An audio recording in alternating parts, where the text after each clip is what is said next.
अस्सलाम वालेकुम व्यूवर्स, आज मैं आप लोगों के लिए बहुत ही मज़ेदार सी खट्टी मीठी समोसे की चटनी की रेसिपी लेकर आई हूँ, जिसे बनाना बेहद आसान है और ये बहुत झटपट से बनके तैयार हो जाती है। 2 से 3 मिनट लगते हैं इसको बनाने में।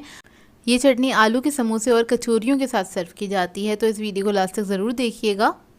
अगर आप मेरे चैनल पर नए हैं तो मेरे चैनल को सब्सक्राइब करें, साथ साथ ऑल नोटिफिकेशन को क्लिक करें। इससे आने वाली मेरी हर नई वीडियो की नोटिफिकेशन आपको सबसे पहले मिलेगी। वीडियो अच्छी लगे तो लाइक एंड शेयर करना ना भूलें। तो चलिए ये वीडियो स्टार्ट करते हैं। तो एक पैन ले लिया है, इसके अंदर ऐड कर देंगे 1 कप पानी।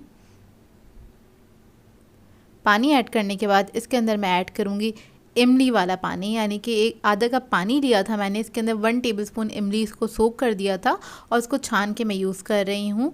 तो वो लिक्विड हमारे पास है 1.5 कप के बराबर। और इसके अंदर हम ऐड कर देंगे नमक 1 टीस्पून के बराबर।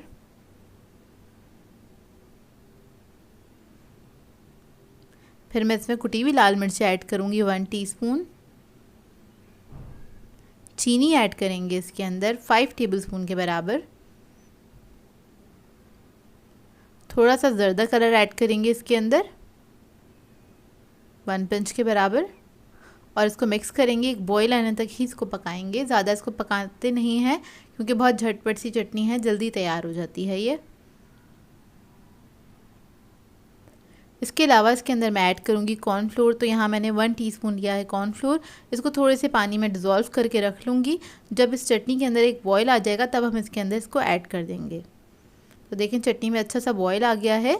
अब इसके अंदर हम कॉर्नफ्लोर ऐड कर देंगे और कॉर्नफ्लोर ऐड करने के बाद आपने सिर्फ 1 से 2 मिनट ही इसको पकाना है। इसको ज़्यादा थिक भी नहीं करना होता है क्योंकि इसी तरह से थिन ही ये सर्व की जाती है और इससे बहुत ज़्यादा गाढ़ी नहीं होगी, हल्की सी थिकनेस आ जाएगी इसके अंदर।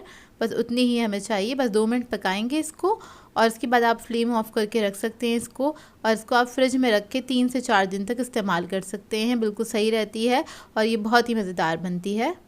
तो देखें ये ठंडी हो गई। ठंडी होने के बाद ये कुछ इस तरह की हो जाएगी, इतनी थिक होगी। अगर आपको ज़्यादा थिक करनी है तो आप थोड़ा और भी कॉर्नफ्लोर इसमें ऐड कर सकते हैं।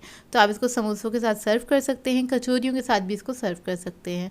सो व्यूअर्स, अगर आप लोगों को मेरी रेसिपीज़ अच्छी लगती है तो मेरे चैनल को सब्सक्राइब करें, लाइक करें, कमेंट ज़रूर किया करें, शेयर भी ज़रूर किया करें अपने फ्रेंड्स के साथ, फैमिली के साथ। तो मुझे अपनी दुआ में याद रखिएगा। अल्लाह हाफ़िज़।